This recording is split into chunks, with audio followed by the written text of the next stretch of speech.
Career management. When we think about career management, it's a pattern of work-related experiences that span the course of a person's life.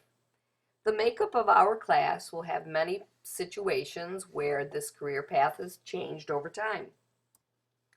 Managing your career is that process of figuring out who you are and heading towards and developing those strategies to achieve the goals you want. The new career paradigm, organizations will gain productivity while a person gains their experience. Occupational excellence, skills honed that the organization can use throughout the company. Organizational empowerment, giving more power towards the employee.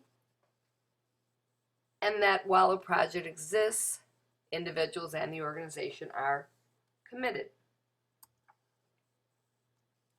So if you look at the comparison between the new and the old, you'll find very different sections where the old career, as will be restated several times throughout your text, was you started, you worked for the same company for 30 years, and you retired. You had that loyalty to the company, the loyalty of the company to you, and that was your career progress. Today it is much different, highlighting the four sections of discrete exchange means, occupational excellence means, organizational empowerment means, and project allegiance means. Being your own career coach.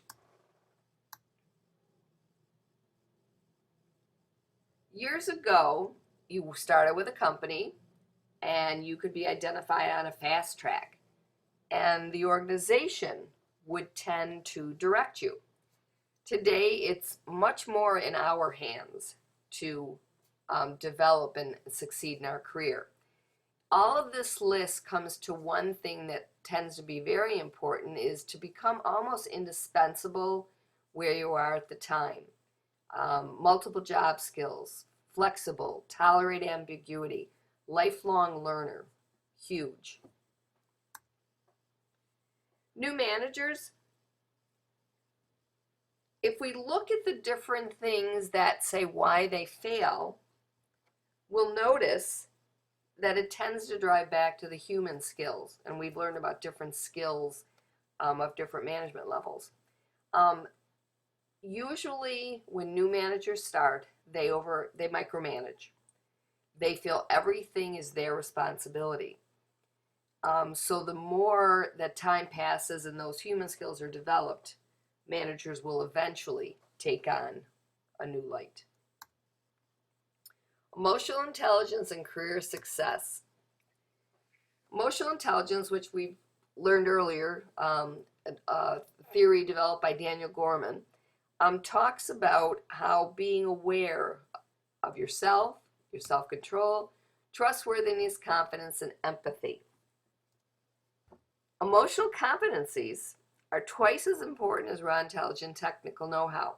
We all know people who know how to do something but can't communicate, and their career path may have some delays.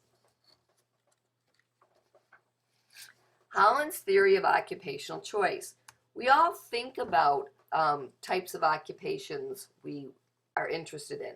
And when we started, say, right after high school, we had ideas of where we were going. And Holland identifies 6 types of classifications. The realistic, stable, persistent, materialistic, artistic, creative, investigative, analytical, curious, enterprising, adventurous, social, cooperative, generous, and conventional, efficient, practical, and obedient. We all tend to lean towards some of these, and if you read in your text, it'll give you a little better understanding of the type of occupations, and you'll find one that leads more towards you and possibly two. When you decide on your occupational choice, different things influence it. 20, 30 years ago, women were nurses or teachers. If your father was a steel plant worker, you usually became a steel plant worker. And over time, some of that stuff has affected it. Whenever we look at a job, especially if we're interviewing for one, the better the company can really tell you about the job, and not just how great it is, but that it does have long work hours, that it does have high expectations, different things that can cause you to look at it realistically. And if you can accept those, you'll have a much better chance of finding that effective match.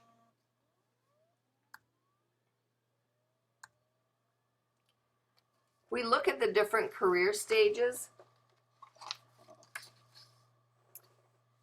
Usually in early adulthood, we're getting established, advance, maintenance, and withdrawal in the terms of kind of somewhat retired. And for those of us in our class, this may have adjusted, and for many people with the current recession, that withdrawal stage has almost led us back to establishment in our 50s and 60s. So the career stages: establishment, you're learning, you're starting. Advancement, you're increasing that competence and hopefully promotability. At a stage, you're maintaining the productivity and you're deciding where you want to be. And then at some point, you think about changing or retiring. Focusing on the establishment stage, you're looking at the socialization process. You're making that transition from insider to outsider. So if we look at the first section, the psychological contracts, when you start a job and a career, the organization expects you to give them your time, energy, talents, and loyalty. You as an individual expect to be paid for your time, a status, advancement, and challenge.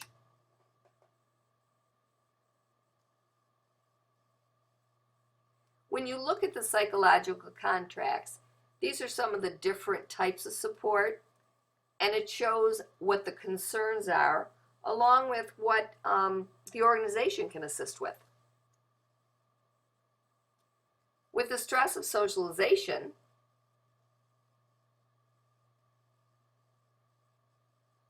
which we talked a little bit about in chapter 16, when you're first starting, you're slowly being socialized, you're being engulfed into the culture, you're encountering or realizing exactly what's going on, and then eventually you change and acquire and become part of that organization.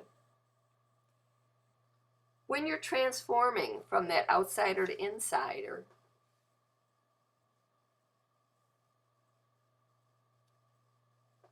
look at all the different things to think about. Set realistic goals. Take credit for the successes you do. Prepare for the reality of what the job is once that kind of honeymoon stage is gone. Be proactive.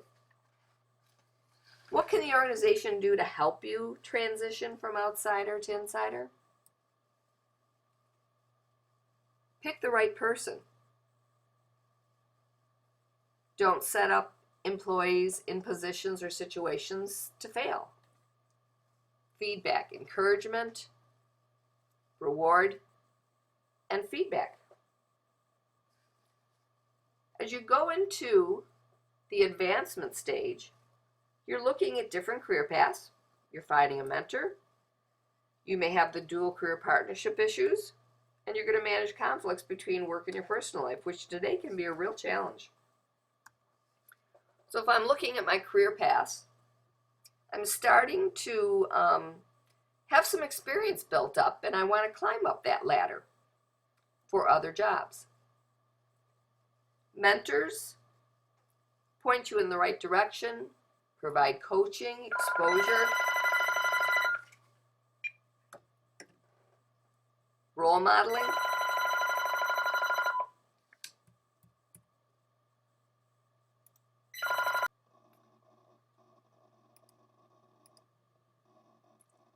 You're looking for effective mentoring, regular contacts, mutual trust,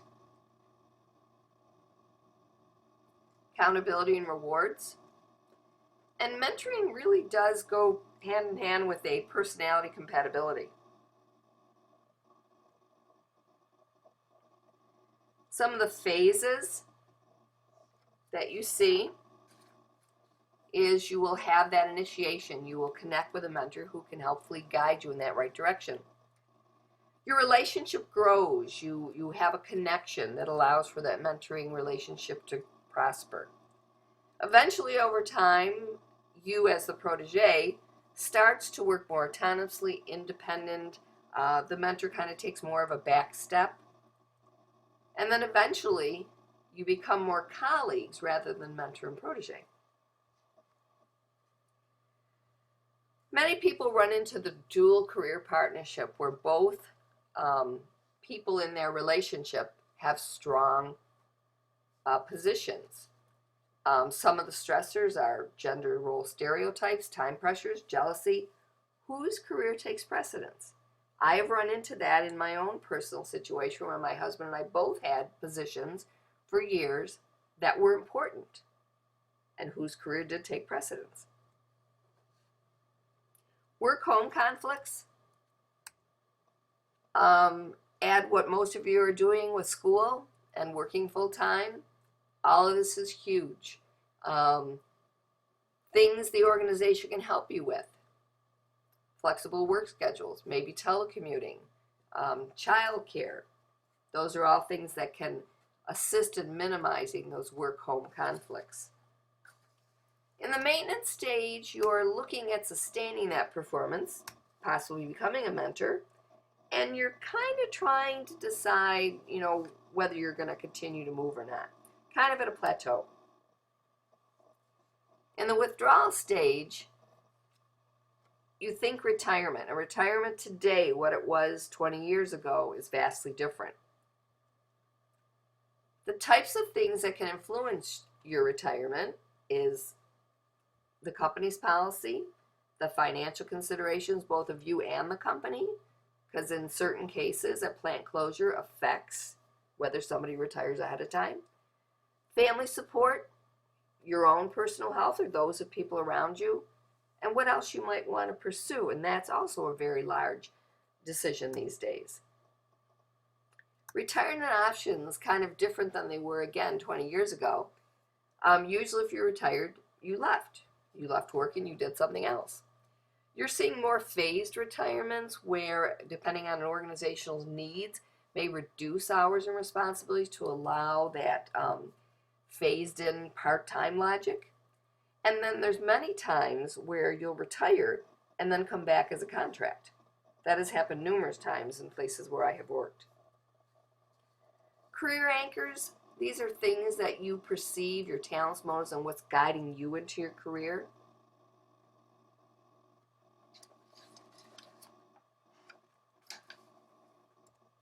When you think about managing your career, at the point in time you are in your career progression, are you adding value? Do you know what's going on in the industry? And are you still energized? New ideas. And as it says in your text, not just read about them, try them.